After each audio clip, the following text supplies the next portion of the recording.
Good morning, students. Now, in this class, we are going to talk about storage allocation techniques and along with storage classes. These are the two different topics.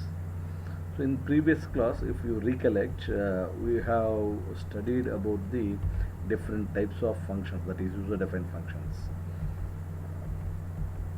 Function with arguments and with return value, without arguments with return value, like that. Again, what is a calling function, what is a called function, what are the two types of parameter processing techniques, that is call by value and call by reference. Then what is a recursion, all those concepts we have studied in previous class. So in this concept we are going to talk about storage allocation, or we can say dynamic memory allocation in C language. Since generally C is a structured language, it has some fixed rules for programming. One of it includes changing the size of an array. Array is a collection of items stored at continuous memory locations. As it can be seen that here, for example, if I am going to take the size of the array is 9, but what if there is a requirement to change the size? For example, I am going to take some size of 9 elements, that is 0 to 8, like no, whatever it may be, some values. Here array length is 9, first index is 0, last index is 8, so total 9. Here there is a situation like where only 5 elements are needed to be entered in this array. In this case, the remaining 4 indexes are just wasting memory in this array. So there is a requirement to lessen the size of the array from 9 to 5. Okay, why? Because I have only 5 elements.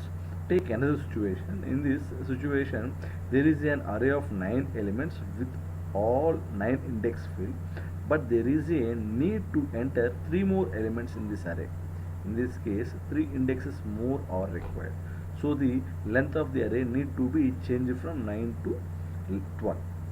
This procedure we can say referred as dynamic memory allocation. See, here in C, a dynamic memory allocation can be defined as a procedure in which the size of the data structure like array is changed during a runtime. That means at the runtime we are going to change the size. C provide some functions to achieve the this type of task. There are generally 4 library functions provided by in the header file, that is std lib, that is the header file is std library.h, we can say std lib.h. Okay, all these are there are 4 header files na. The 4 header files are malloc, calloc, realloc and free. Generally dynamic memory allocation is a manual allocation and freeing of memory according to your programming needs. Dynamic memory is managed and served with pointers that point to the newly allocated memory space in an area which we call the heap. Now we can create and destroy an array of elements dynamically at runtime without any problems by using this concept. To sum up, the automatic memory management uses the stack, and C dynamic memory allocation uses the heap. Okay, here we have totally 4 dynamic memory allocation functions are there. See here malloc, calloc and realloc, and finally free. Here, before going to see what is the difference between static memory allocation and dynamic memory allocation. Here static memory allocation means generally if the memory is allocated at compile time. See, compile time means while writing the program, then we can call it as a static memory allocation. See, what is meant by dynamic memory allocation? So dynamic memory allocation we can call it as if the memory is allocated at runtime. Runtime is after writing the program. Okay, here static means compile time, dynamic means runtime. My example for static memory allocation is arrays. See, in arrays we are going to create the memory at runtime, whereas in linked list concepts we are going to create the memory at runtime by using the functions. Okay, malloc, calloc, realloc. Okay, In this static memory allocation, memory can't be increased while executing the program. Why? Because it is a fix. Okay, we can't we can't extend, increase. Whereas in this one dynamic memory allocation, the memory can be increased while executing the program. Whenever there is a requirement of memory, then we are going to create the memory in dynamic memory allocation. Whereas coming to malloc, okay, here malloc means memory allocation method. Generally, in malloc method in C is used to dynamically allocate single large block of memory with the specified length. Length means how much memory we need. That much of memory only we are going to create. Here in this malloc, this method is returns a pointer of type void which can be cast into a pointer of any form. It initializes each block with a default garbage value. Okay, the syntax is we are going to take ptr is one variable, ptr equal to cache type malloc. Okay, within the brackets I am going to mention the byte size. What is the size of the memory? Okay, for example, ptr here type is int malloc, here 100 into size of int. Okay, here size is 100 into size of int. Now, since here what will happen, size of int is 4 bytes, the statement will allocate 400 bytes of memory, and the pointer ptr holds the address of the first byte only in the allocated memory. Okay, here if you see int in this representation below, int star ptr equal to int star malloc 5 into size of int. Here integer occupies 4 bytes. malloc means here 5 into 4, totally how many bytes? ptr 20 bytes. That means a variable ptr capable of storing of 20 bytes of memory. A large 20 bytes of memory block is dynamically allocated to ptr. Okay, if there is one more thing is if there is no space, that means if space is inefficient, allocation fails, then what will happen at that case, and it will return a null pointer. Okay, so it is the malloc. And next one we are going to take next to DMA, that is dynamic memory allocation function, calloc. Calloc means it is a continuous allocation method in C language which is used to dynamically allocate the specified number of blocks of memory of specific type. So it is also initialize each block with some default value, that is 0. Here the syntax is same, ptr equal to some cache type cache, that is cache type calloc n comma element size. For example, ptr equal to data type is float, calloc some 25 size of float.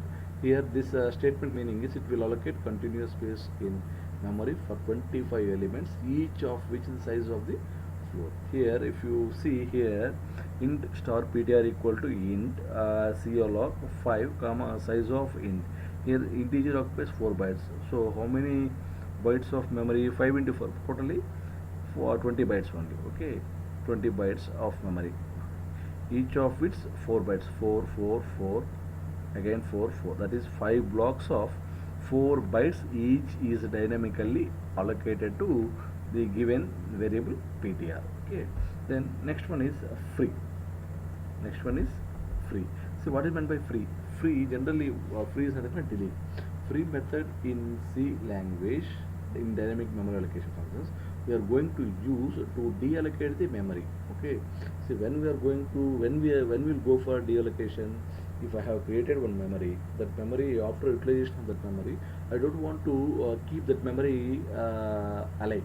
So at that time I don't want to waste my memory. So after using that memory I am going to delete the memory. So in that case I am going to use the method called free. So the memory allocated using functions malloc and calloc is not deleted in their own. Okay, hence the method we are going to use free. Whenever the dynamic memory allocation takes place, by using this method we are going to delete the memory. This free method helps to reduce the wastage of memory by freeing it. Okay, simply the syntax is I am going to use the method free within the brackets ptr. See initially if you see one example here, I am going to allocate the memory by using the calloc, that is int star ptr equal to int calloc 5 size of n. size of int. Okay, totally 20 bytes of memory I have allocated for each block. That means 5 blocks of 4 bytes are allocated, totally 20 bytes. Again, I am going to apply a method free on this PTR. See, totally what happened, the memory of PTR is totally released. Now the memory is free. Okay, so it is the use of free. The next one is realloc. Okay, see, when if once, what is the purpose of realloc means, if I have created one memory, okay, by using the malloc or calloc. Again, if I am going to realloc, again I am going to allocating the memory, then only I am going to use the this method, that is ptr equal to, the syntax is ptr equal to realloc ptr new size. Okay, see, for example, here realloc is nothing but if I have created memory with some 5 bytes, again that memory is not sufficient, I am going to create one more memory of 10 bytes, I am going to reallocate. Okay, that is here in this ptr is a reallocated with new size. Okay, see, if you see this example, initially I have created memory by using the malloc. Okay, that is malloc 5 into size of into totally 20 bytes. So the 20 bytes of memory, a large 20 bytes of memory block dynamically allocated to ptr, but that memory is not sufficient for us. So in that case, I am going to enlarge my memory. Again, I am going to use the concept called realloc. See here, ptr equal to realloc. So ptr comma 10 into size of int. Okay, here what will happen?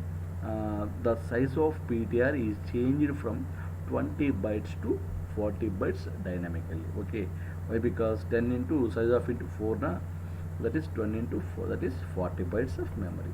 Okay, so it is a dynamic memory allocation functions in C language, or we can say storage allocations. Next, coming to storage classes in C language. In C language, generally variables are declared by the type of data they can hold, but to fully define a variable, one need to mention not only its data type but also its storage classes. Okay, in order to declare a variable fully, we are going to mention the corresponding storage class before the data type. Okay, a variable storage class tells us regarding 4 issues. First one is whether the variable, where the variable should be stored, and the second one is what would be the default initial value of the variable, and next one is what is the scope of the variable, that is we can say availability of the variable.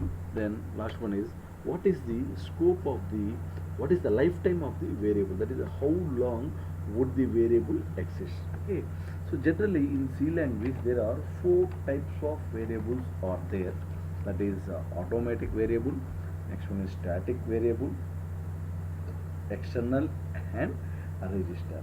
See, what is the automatic variable? See, what is the automatic variable?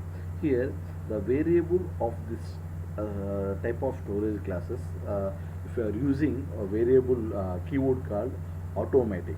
Okay, here automatic storage class variables are declared inside a function using the keyword called auto. Okay, if I write a keyword auto, okay, keyword auto before the data type, then we can call it as a automatic storage class. Automatic variables are allocated memory automatically at runtime. The visibility of automatic variables is limited to the block in which they are defined. Okay, at the same time the automatic variables are initialized to garbage values. Okay, at the same time the memory assigned to automatic variables get freed upon existing from the block. We are going to use the keyword called auto. In this automatic storage classes, every local variable is automatic in C by default. Okay, see, simply there are 4 we have each and every storage class will tell us about 4 issues. Okay, here if you take this one, here the variable location of automatic is memory, a default value is garbage value, variable scope is local to the block, variable lifetime is until the control remains within the block. Okay, Then next one is static. See here in the static, the variable of static storage class variables are declared either inside a function or outside a function by using the keyword called static. The default initial value of static variable is 0, otherwise null. The visibility here in this one also same thing. The variable location is variable. The first one is variable location, the variable that are stored in the memory. Next one, default value is 0. Variable scope is local, and variable lifetime is variable or active between the function calls. Okay, here we are going to use the variable keyword called static. Static variables holds the values between function calls. Okay, so we are going to, if we use the keyword static, then we can call it as a static storage class. So next one is register storage class. So register storage classes or class variables are declared inside a function using the keyword called register. Okay, so if I use the keyword register, then we can call it as a register storage class. Here in this one also there are totally if you take any storage class, we are going to deal with 4 issues. Okay, the variable location is variables are stored in CPU register. The default value is garbage value. Variable scope is local, and the variable lifetime is until the control remains within the block. Okay, so next one is external. Next storage class is external. Here if I use the keyword called external, then we can call it as a external storage class. Okay, and external storage class variables are declared outside a function using the keyword external. In the external storage class also, variable location is variables are stored in the memory. Default value is 0. Variable scope is global, and variable lifetime is until the program execution ends. Okay, so for each, and there are totally 4 register classes are there now, and at the same time we have 4 keywords. That is, if it is a